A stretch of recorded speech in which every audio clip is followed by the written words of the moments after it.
Alrighty, Doc here on a holiday. It's a Thanksgiving. It represents free markets and free people and religious freedom. It was started in 1618 as the Pilgrims. They were the third settlement to establish here on the continent. First was Jamestown. The second was where I live in Gloucester. And the third was Massachusetts, the Pilgrims, and William Bradford.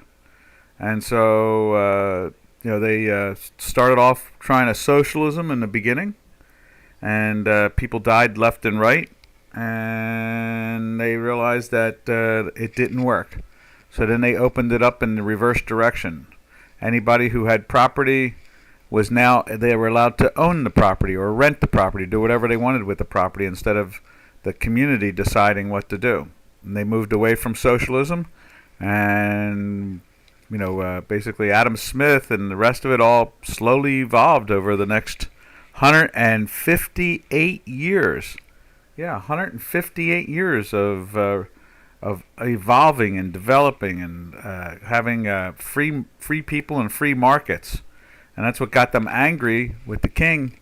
He tried to tax their tea, and after 150 some odd years of living free without government on your back, as much as just government helping out when it was necessary, opened the doorway to 1776. So in other words, it was 158 years before we even declared independence. And that's what this holiday represents. It's the Pilgrims and the Thanksgiving of surviving and growing and evolving and developing. And so that's what this holiday is all about. Free people, free markets, and religious freedom to do whatever you want to do or not do it at all. But you are free to be.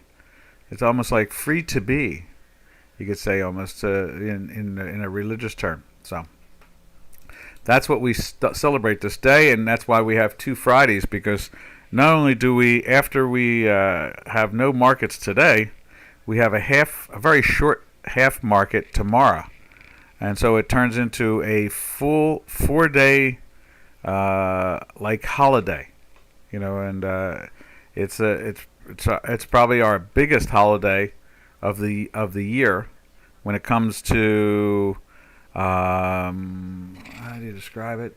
Celebrating our freedom from Europa and the world, and the kings and the dukes and the Vaticans and everything else. So it was a very strong celebration, and has followed through. And people get together, and we even have a traditional meal, and it's just a wonderful thing, because we here at the webinar here at the Dukascopy webinar, we talk about free markets all the time. Why are markets? What are markets? Why do markets go here? Why do they go there? What makes more buyers than sellers? Why is there more sellers than buyers? Why does it go up? Why does it go down? Why does it go sideways? It's all to do with this holiday. Free markets and Adam Smith and property rights and independence of thought, away from mind control. It's all of that. And so it's one of those holidays that our socialists really hate. They hate that. They hate the 4th of July. They don't like any of these holidays that represent independence.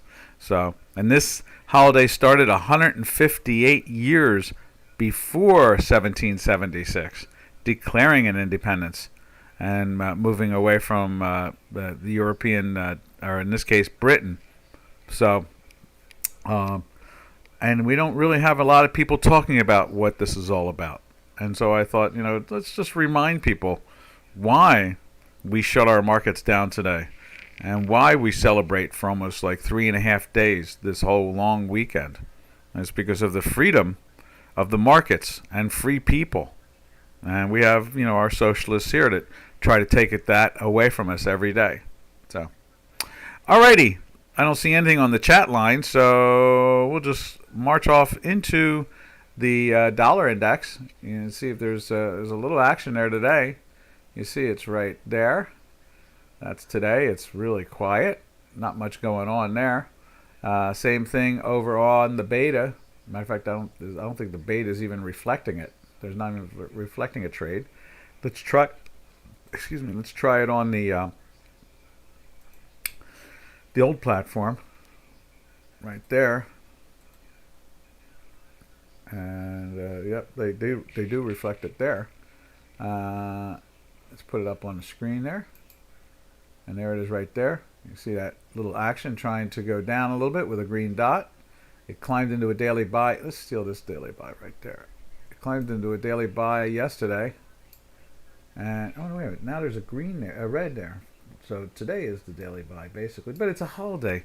And at this point, this is a Friday. To me, Friday was yesterday, and we're going to have really sloppy, simple markets.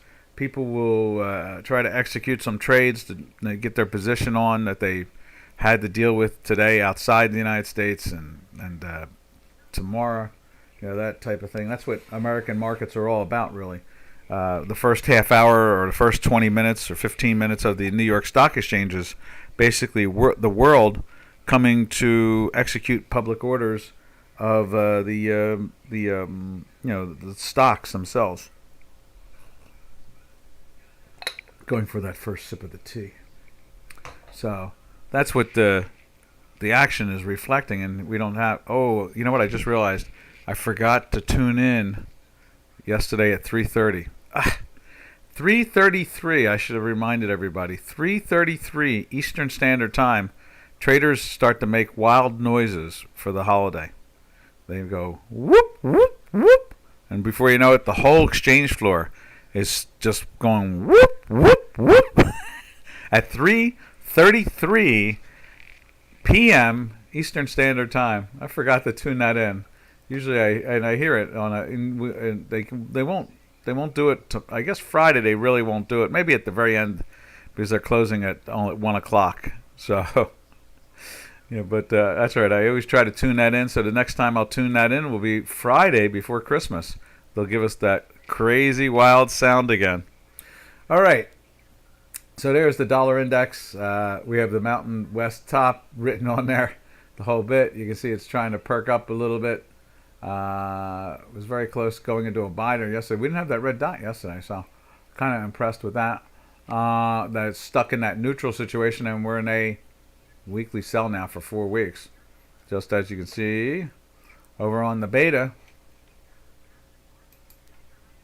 There's the beta. We're 5 weeks into the weekly sell. And that is pretty much the action we see at this point.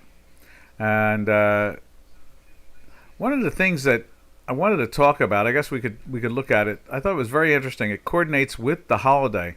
There's an article out there. Let me show you the article. I found it fascinating, and so I saved it and put it up on the screen, and we'll move it. Yeah, there it is. You can see it right there.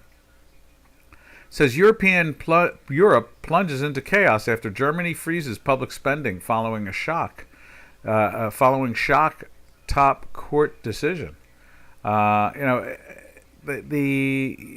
the court. There's what is it about? It looks like there's 8 of them. So, whereas we keep 9, so that you can't have a tie, unless one chooses not to vote at all. The government must decide which policy areas, from boosting Europe's collective defenses to supporting Ukraine, or cushioning the impact of surging energy prices and inflation on the businesses and households. And that same mistake that's going on with our leftists here in the United States with that pushing inflation from 1.4 to 10%, and just reducing production.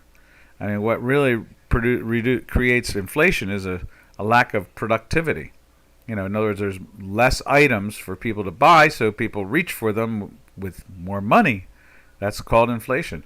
And then if you don't have growth because you've reduced the health of an economy at the same time, then we call it stagflation. So it's stagnant economy with inflation. So and that's how the Federal Reserve thinks of reducing inflation. What they do is they stall the economy out. They slow it down. So we'll see how the first quarter is. Right now, the Federal Reserve is saying that it's going to be about 1%. But I'm sure they're going to try to spend.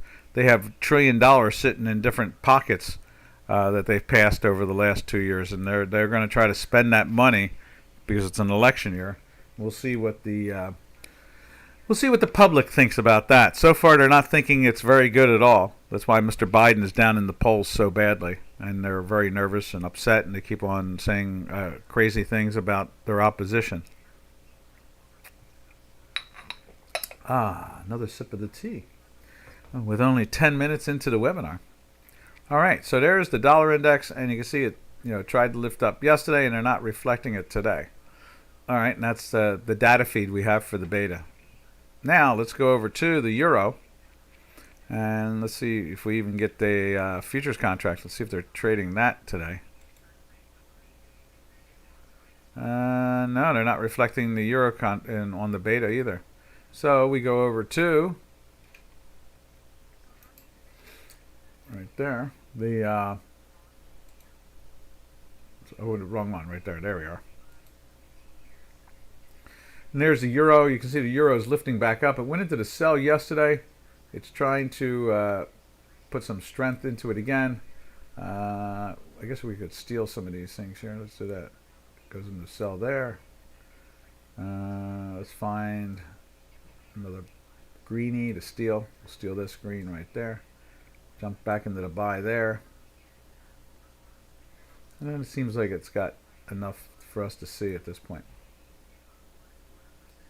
There we are. So you can see here, I guess that's the sell there. Let's tighten that up a little bit. Okay, so it would be this one right here, like that. There we are. And just put that one right there, like that. There we go.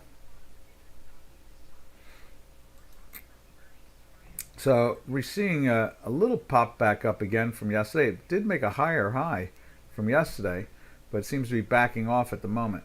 What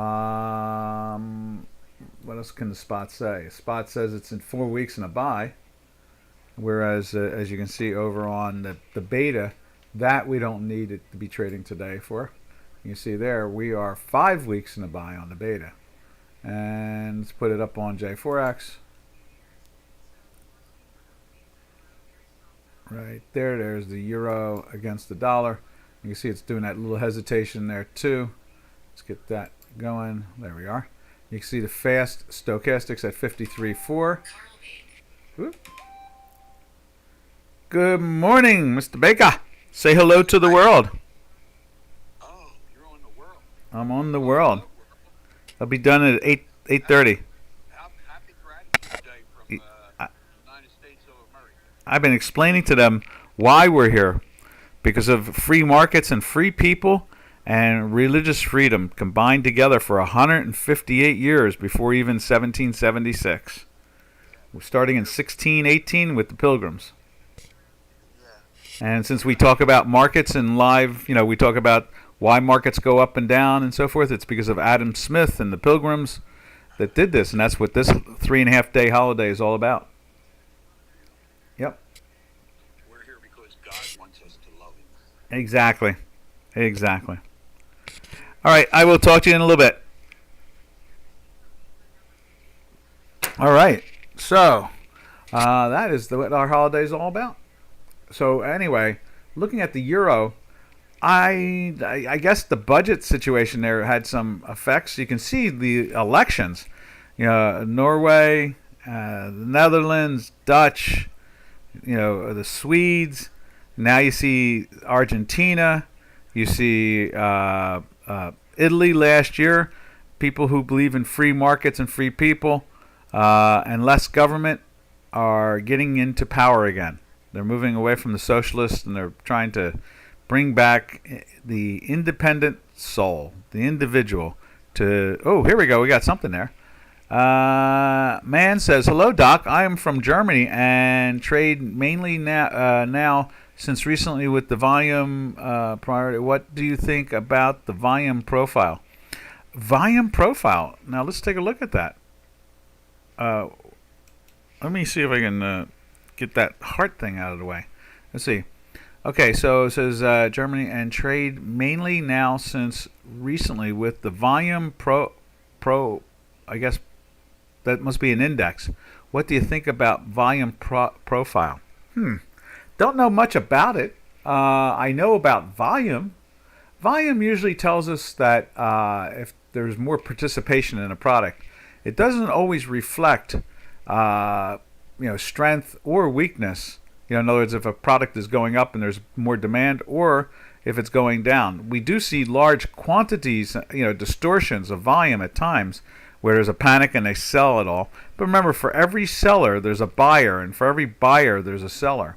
Now, we tried putting a volume thing in. I think someone here recommended us to do that, and we played with that for a while. Let me go over to the over here. I think I've finally gotten rid of all of them now. I think I have one left. Let's see if we can find it. That's not it. Let's minimize that. I think this might be it. Yeah, there it is. And let me just show you. This is the S&P 500 and has a volume indicator down at the bottom. It's called volume ratio. I think it might have been something somebody asked about. And as you can see, this is our math on the top. It goes into the buy right here. What's that? 1, 2, 3, 4, 5. 1, 2, 3, 4, 5. Let's see if that's a plus. Might be 4. Yeah, so it's 4. So it's 4. So it goes into the buy right here. Now you can see the volume at that time was still on the downside, but it was rising. So we looked at a volume ratio, and that was kind of interesting, and there's no doubt it has some insight. Our math, when the volume ratio is starting to reach, move back up, and we go into a buy, we really do trust the buying even more, and vice versa. You can see it here. We go into a sell. I think it was right. Let's see if we can do this. We'll just move that up a little bit like so. Move this up a little bit like so, and then you can see at the same time, if we widen that ratio or widen the screen more, you can see we go into a sell right here. I think that's a sell there. Let's see. Not yet. No, it's not a sell yet. This one's the sell right here. And so that was at 1, 2, 3, 4, 5. So 1, 2, 3, 4, 5. We go into a sell right here. And then you can see the next break is down. At the same time, the volume ratio was dropping. So we can see that volume ratio has an effect. We do see that. We know that it does. On a very short-term basis.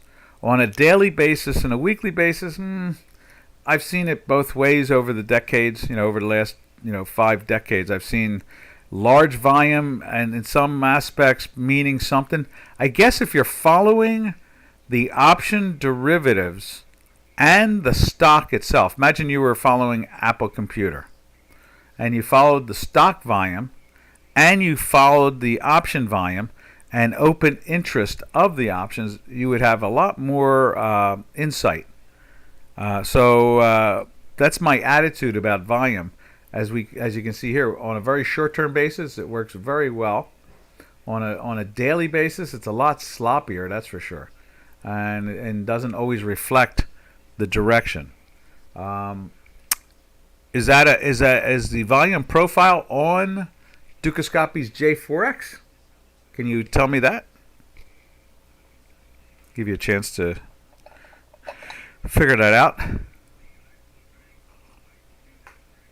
So when it comes to volume, it's a secondary tool to me, really. I don't really pay attention to it much. I've gotten rid of it off of my intradays. This is the only intraday left with it on. Again, you can see here where the bottom is. It's the deepest of the cell. Oh, you can't see that at all. You're not seeing any of this. There we go. So there's the volume ratio right there. So you can see right there, when it reaches this big peaked down situation. Um, let's move this over a little bit like so. You see that it did it there. We jump into a buy there. It's already cascading down. It goes sideways. It doesn't seem to be a lot of strength. It does it again there. It starts to move up. We go into a buy here, and that's when it really starts to take off. We use our own math, our proprietary math, with the ratio, and it's not bad. Like I said, it's a good. It seems to work fine on an intraday basis.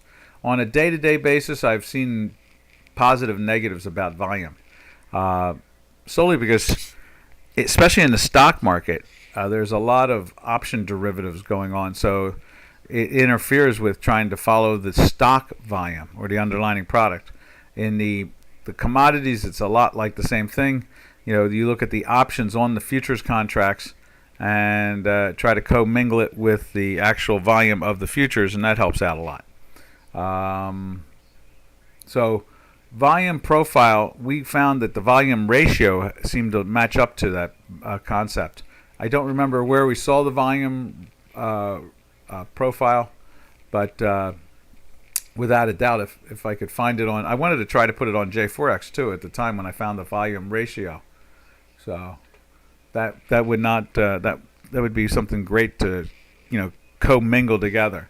I think it would help out the concept right here on this public indicators with the stochastics fast and the stochastics slow and the Hinky-Askis and a volume ratio would help out. I think all four would help out enormously. So, Mans, what do you think? Got any opinion? Maybe you can give us more insight to what you're thinking about on volume, or did I answer the question? And like I said, we're using volume ratio. Right here, let's just light it up. Bring that over. There it is. It's called, the study is called volume ratio. It shows the properties of it. Average length, up volume, down volume, colors, so forth and so on. All right. We'll keep on rolling along and find out what man is thinking, or not. Maybe they lost connection or something like that. All right, let's go back to the euro and we'll move over to the next one, which was curious because you see, euro dollar pairs trade fell into a sell, and still is, but it's up a little bit today, and we're in a weekly buy, so we're not taking the short there. What's interesting is that the cable did not. Cable's holding up very well. It did sell down, but did not break into it, and it's still in a buy also. So the strength is still there.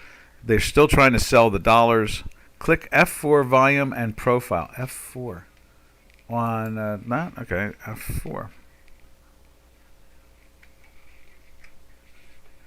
No, that didn't work. Let's try this again. No. So what that did? Did that close something on me? I think that closed something on me.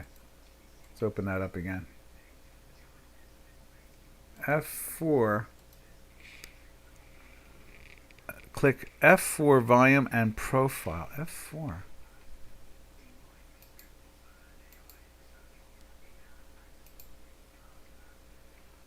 F4. And then go to volume. Is that what it is? Let's try that. Click F4 volume. F4 volume. Where is F4 volume? Let me just go to the technical tools. Right there. Add an indicator. Is it an indicator? So F4. Let's try F. Like the button F4 on a keyboard?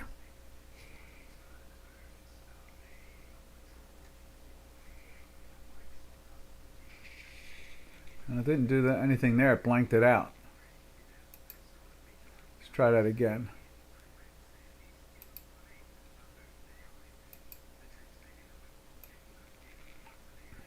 Let's see.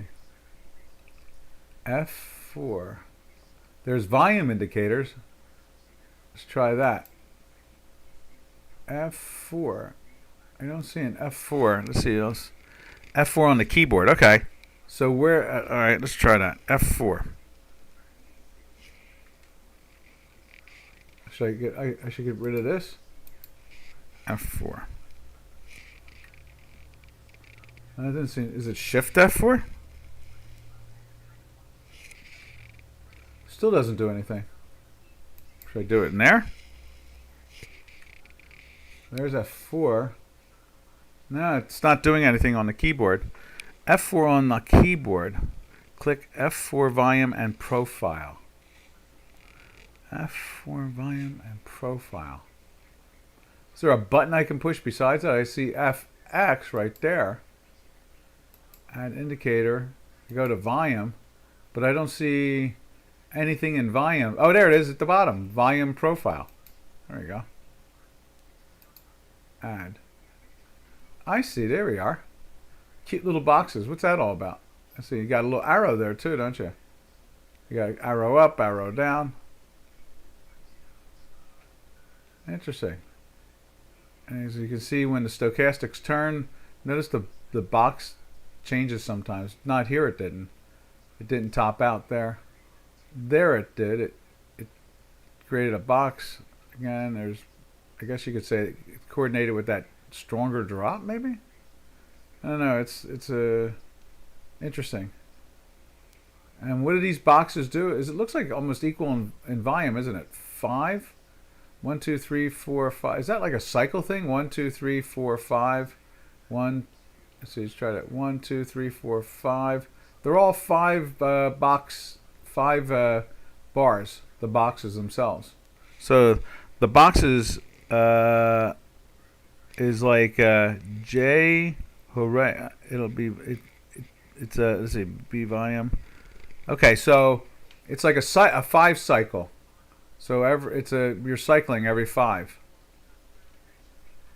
That's what the boxes are showing. Every box is 5 in it. So there's not like a 6 and a 3 or 2. So it's not very spatial.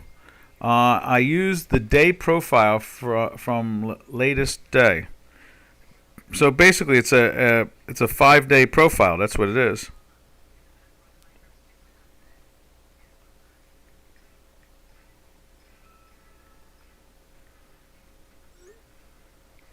Yeah.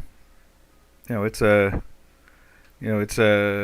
what's the best way to describe it? I guess what you have is what else can we say about it?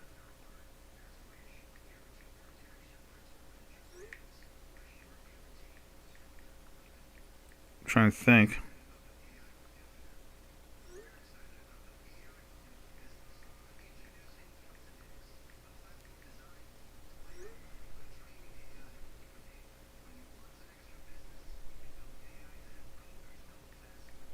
There we go.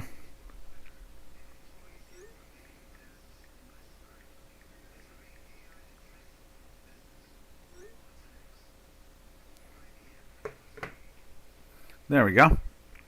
So let's see what else you say. Actel Trader Day. I used the day profile from later day from Actel Trade Day. Okay. Is that a platform? Let's see if I can find it. AKTUEL. AKTUEL Trader Day. Let's try that. I'm going to see if I can find that too. See if it's a software. AKTUEL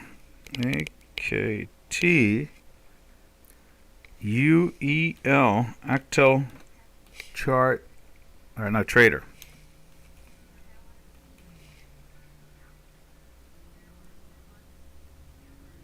Trader. There we are. Actel Group was established in 1992 as a foreign trade LT consulting group. Group was established in 92. Brand strategy, branding, editorial design. Actel Group, Cigna Hire Company profile. Founder seeks Actel translations to employ ownership trust. Sounds like a trading thing, huh? Cool. Actel, I see it on LinkedIn. Wholesale. Actel Group is, let's see, oop, still spitting out. Let's see what it says. Let's see, not there. Let's go back again. Actel Group. Interesting.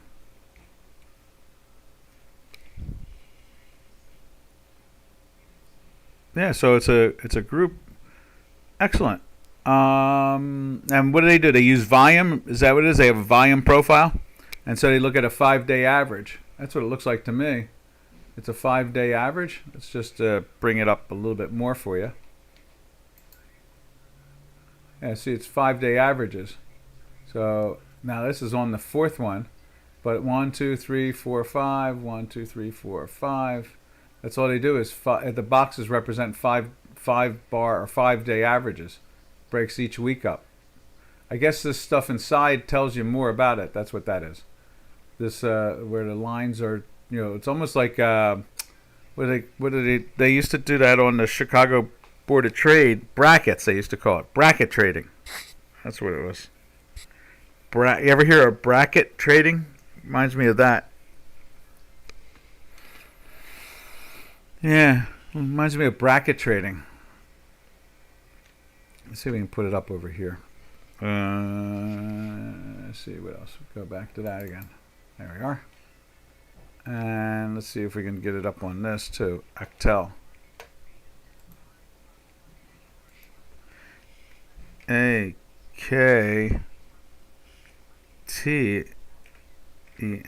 Actel.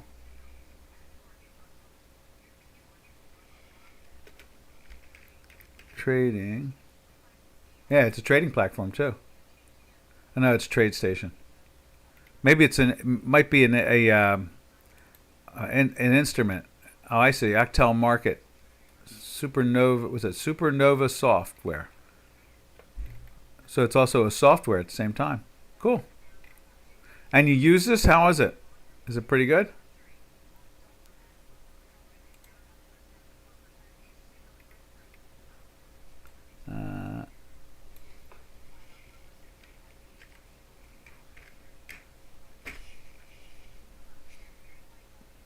Let's see, there it is.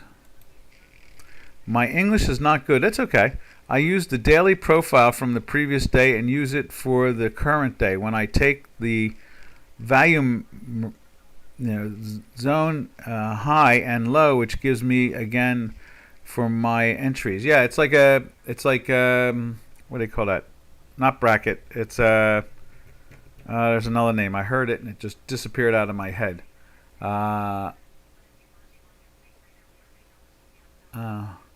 I bet you. I see it says here Istanbul, so it's in Turkey. So I bet you guys can really use as much as possible, any tool possible. How is it predicting the movement of the Turkish lira? Let's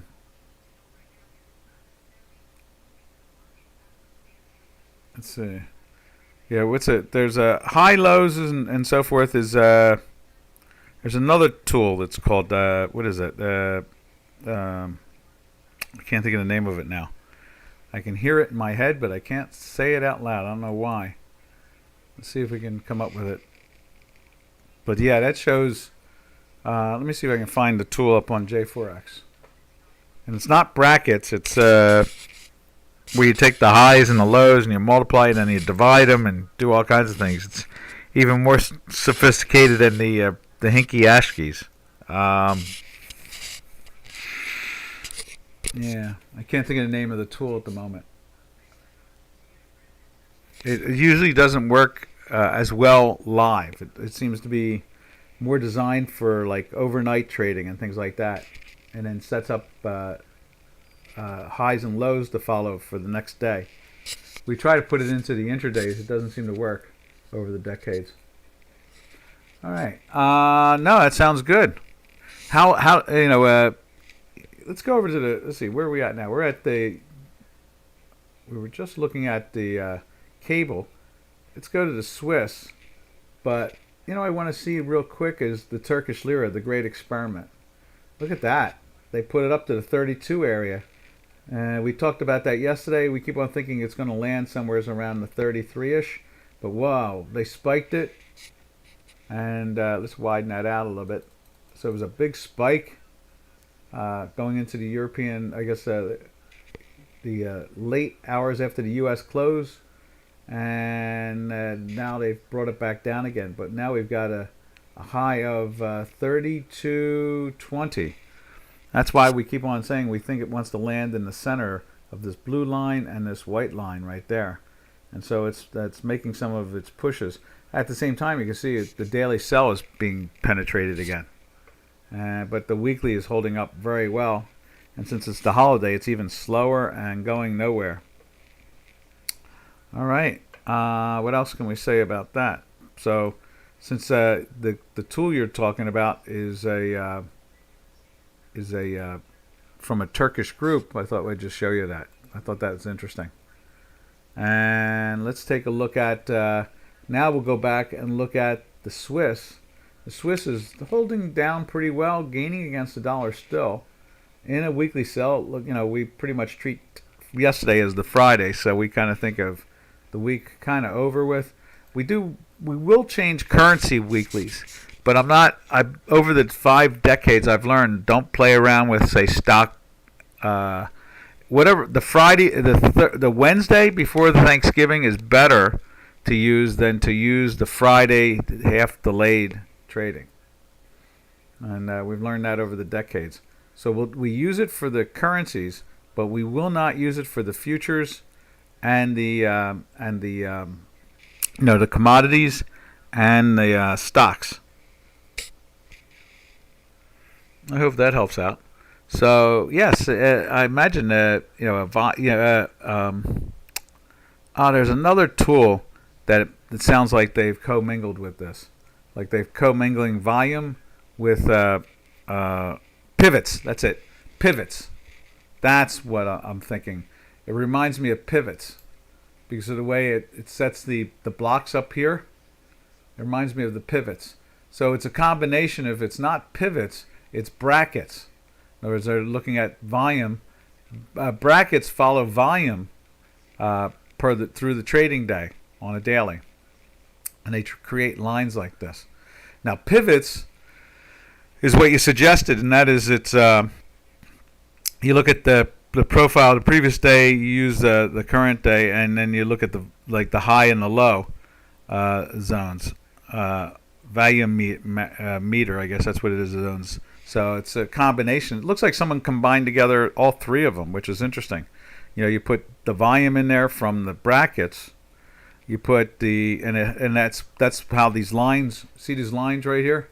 They look like bracket lines, and it sets up for the 5-day, and I guess it adjusts as the 5-day goes on. They change, and so you notice, like, as this was rising, notice the brackets start to represent higher movement, not down here. Whereas when the thing was going sideways until the last day, notice most of the movement was on the downside. And if we move it over, same situation. See all the red brackets right there with it being on the downside. So, and then the pivots help out the highs and lows from averages the day before. So it's a pivot indicator. Pivot, P-I-V-O-T, pivot, yeah. So, all right. I hope I helped you out there.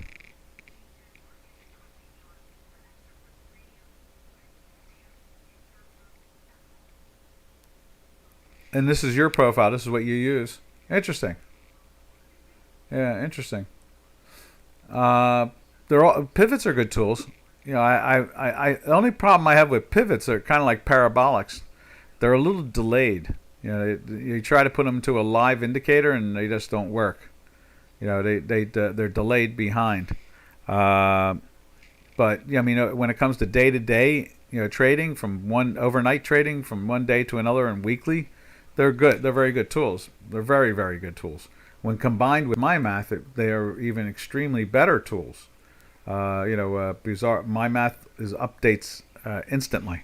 Mine's always constantly updating live instantly, whereas some of these are delayed averaging. So it's like a moving average. It doesn't happen instantly. It's adjusting slower than my math. Alrighty. I hope that answered some of your questions. If you have more or more statement, we're willing to listen. And like I said, it reminds me of brackets combined with pivots and combined with volume itself. Yeah, and the brackets basically represent volume. So it's 2 or 2.5, or you could say 3 in a sense, generating a profile. And so that's why I went with this indicator on the intraday. As far as I'm concerned, if an intraday you have an indicator, it should be able to function on the same basis as a daily and weekly as it does in an intraday. They should all be able to work together. In other words, they should be able to adjust for each other, or slash, they should show use the same tools on a daily and weekly should work on an intraday. They should all work, very well. They shouldn't have to be adjusted. It's almost like a proof or a primer in mathematics. So I hope, Mans, I hope we answered your questions, and hope we opened the doorway for you to think a little bit more about the product and even explore pivots and brackets. It may even enhance this even more. All right, from there we'll go back to the currency, but if you have anything, we'll stop what we're doing and go back talking to it about it. We have no problem at all about it. All right, from the Swiss, you go to the yen. We were surprised. The yen tried to climb into the buy there yesterday. Actually, there was no red dot when we at the close yesterday, and it was just minus there finally in the end. Very close, and today it's pushing up through it. We are flirting with the sell right there, which is, with the way it's been going, the yen has been in a weekly buy since the beginning of August. So this thing's been in a weekly buy since the beginning of August, and here we are in the middle of November, and at the end of November. We're heading into the end of November. There's only 7, tomorrow and 5 trading days left. That's all there is 5 trading days left in the year. So, we're really starting to see us come down to the end. Now, yesterday, we had somebody jump on that was looking at the combination of the, where is that? I'll show you what they were looking at yesterday. The euro yen versus the dollar yen. And what a difference. Matter of fact, we labeled the webinar yesterday just that, euro yen versus dollar yen. And the dollar yen is smoother and much more productive than the euro yen. We were really surprised about that. Because sometimes we've seen cable as a pairs trade with other products and then compare them to the dollar. Like say cable yen versus dollar yen, and sometimes that's smoother. The British pound is much smoother than the dollar. But in this case here, it was, with the euro, was not as smooth, not that smooth at all. Very choppy. Like right here in September, we found, there is the euro yen. That's that circle right there. Oh, you can't see that. Let's do this. Right there, that circle is the euro yen. Okay, and then we go to the dollar yen. We put a square in for that. Look at that. Went into a buy and just rode all the way up for the whole month. It was in a buy, smoothed out.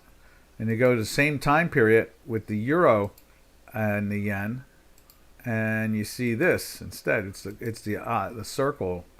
It's like choppy, and it gets into buys, and it goes for a couple of days and fails and jumps all over the place. But can you imagine the dollar euro was it went into a daily buy at the beginning of September and didn't come out until the beginning of October. It was all 4 weeks, which was really surprising.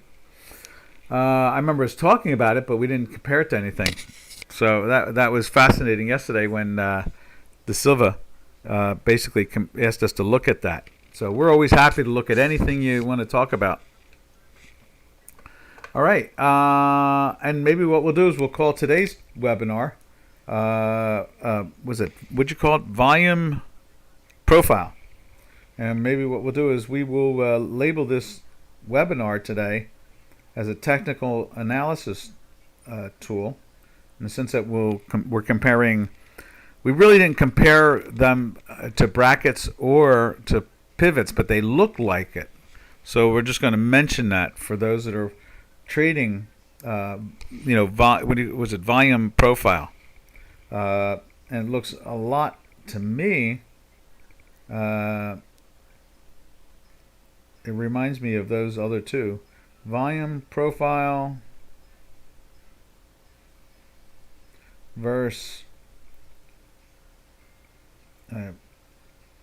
brackets.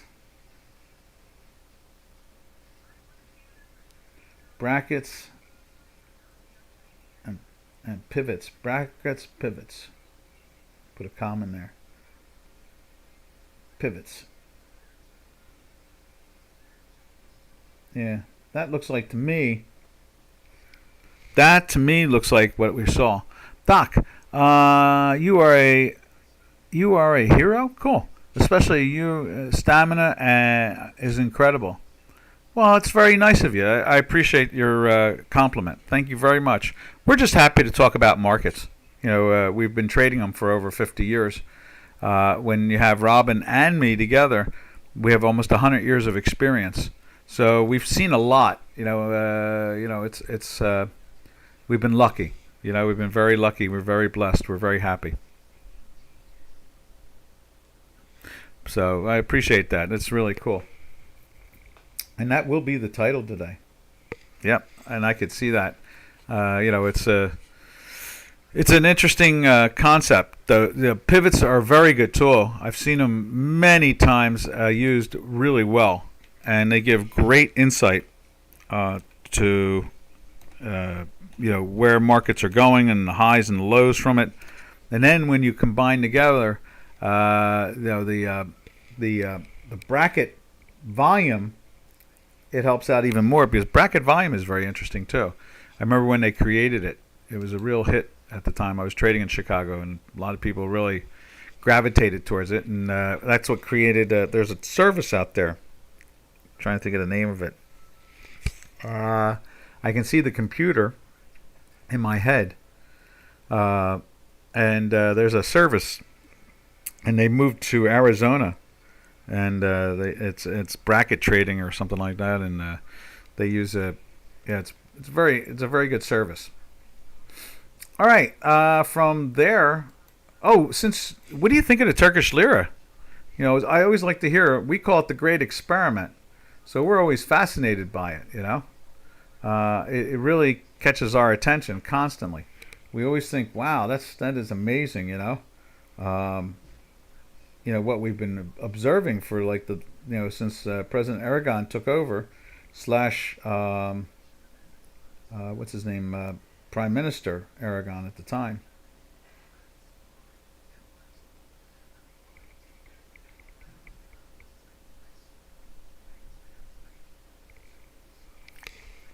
And we'll look forward to see what you say about the way the Turkish lira is traded. All right. From there, we're going to go over and look at the metals complex, and we're going to look at the action in the brick. You can see the last couple of days it's been moving up, but the metals are not doing as much a weakness as you would think with the way the brick has been moving up. Let's put it up over on J4X here. And let's see. Brick. Right there. There's the South African Rand. The number one brick, you can see it right there. It's been moving up, and then when we go over and look at the, what do we look at? We're looking at gold. We'll look at gold to start off with. Let's see, where's it at? There is gold. You can see gold is, it's up a little bit from yesterday's down.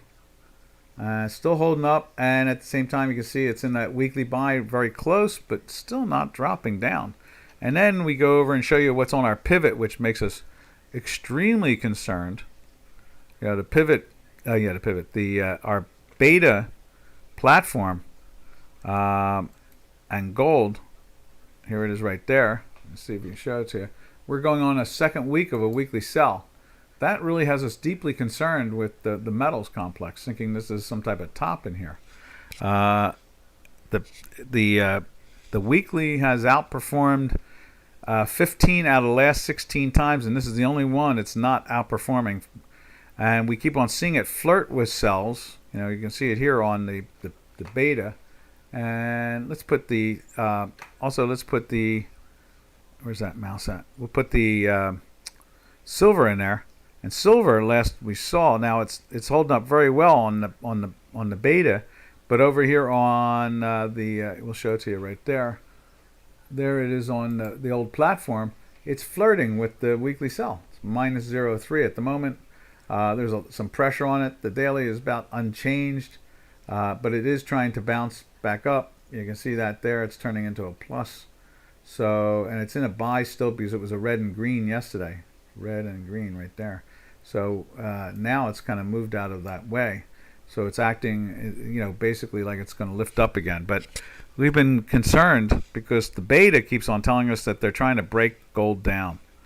And I guess the moment we see that thing try to get into the weekly on the upside, on the beta, boy, that might be like, a dinner bell to a hungry dog. I mean, that thing might just go roaring up, just roaring up, So we've been concerned about that. Because like I said, it's 15 out of the last 16 times we've looked at different products on the beta. The beta has outperformed. And so it's got me very curious what's going on here. Copper, there's copper. Copper's trying to rebound back. It was sold down a little bit yesterday. Didn't go into a sell, but it's flirting with it today. But again, we're closed here in the States, so it's very hard to take this stuff too serious, with everybody closed here. And then we take a look at, platinum? And platinum doing that same thing. It's been showing lots of strength, and it's in the weekly buy too. And now the daily is breaking down a little bit there. But again, with this holiday, we're not real happy about sending charts out on a holiday like this because we just don't trust the math. It's so thin. See, we need liquidity for our math. It has to be liquid. If something's not liquid and it's not very predictive. We've done tests globally where we tried to manipulate the prices. When we were a member of the exchange, we legally were allowed to set the closing price, and so we tried to manipulate things into buys and sells. It didn't work. So now we use the word openly manipulate, but we weren't really manipulating in the sense of wrong. In other words, a specialist unit sets the closing price, and so and that sets it around the globe what the closing price was in America. And so we tried controlling it or manipulating it or however you want. In other words, we set a price. We said, okay, it's 5 cents away from a buy. Let's make it buy instead of it still closing in a sell. And it never seemed to work. It never worked at all. So we learned that you can't manipulate our math. The math is not, you can't just fudge it. All right. So from the metals, we go over to the energies and see what's going on with energies this morning. And there is the crude oil, and they are trading it a little bit. It's kind of quiet. It went into the sellish area yesterday, but then came roaring back up. But now it seems to be flirting with that sell there. It's in a weekly sell for four weeks, so not exactly concerned about that. Let's put Brent up on J4X.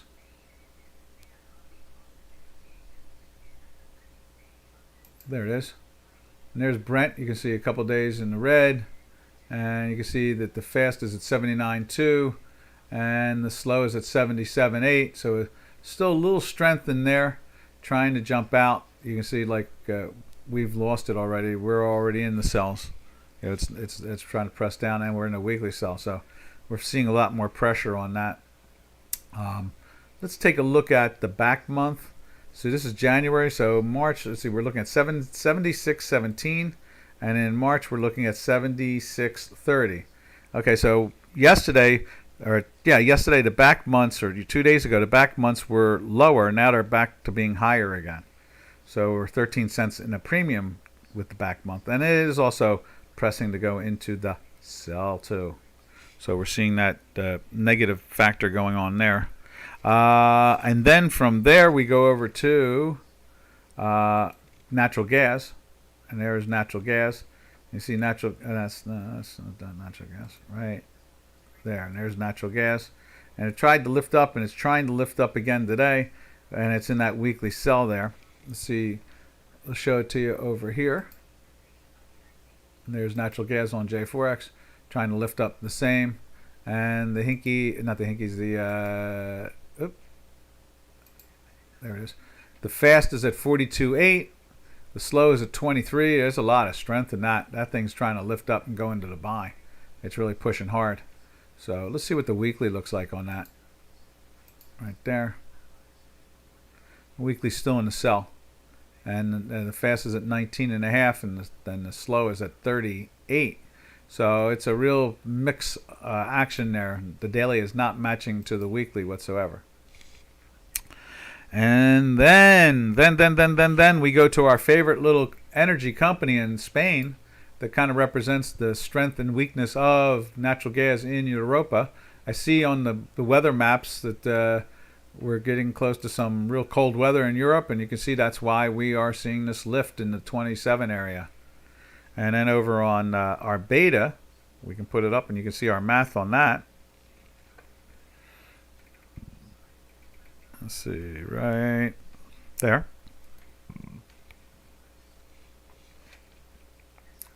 And there it is, right, oh, not there, right there. So you can see there, it was up yesterday. It's not reflecting. Yeah, it is reflecting today. I do see it on there. It's on there today. A little red there. And it's in a sell for 2 days. And whereas on, it's not yet over there. And then on our weekly, we've been in a weekly buy for 5 days. Or, sorry, 5 weeks. Or is it 6? Is that a plus or minus? That's a minus. And then let's take a look at it on the weekly here. See if it has 5. It has it does. It has 6. 1, 2, 3, 4, 5, 6. Going on 7 on the weekly. And so not, is that it there? I don't think so. I think, see, 1, 2, 3, 4, 5. Okay, so right there, I guess is in the sell, and that is at 29. 29 on the 9th, 29, and it's at 38. So it's in a sell still. 33 on the 16th. 38 goes into a buy on there. So 1, 2, 3, 4. So 4. It's been in a buy for 4 weeks. So that's what it is. It's in a buy for 4 weeks, and this has been in a 5. That's why the beta is becoming very fascinating. It seems to be leading us in many good directions. All right, traders, we're out of here. And we've already given a title to this market today. So we will catch you all tomorrow, same time, same channel. So this is Doc from North America saying happy birthday to the pilgrims. And for free markets and free people. That's it. That's what it's all about. Happy trails to you until we meet again. Happy trails to you, to all our trading friends. Later, later, traders. And always believe in free markets and free people. That's what it's all about.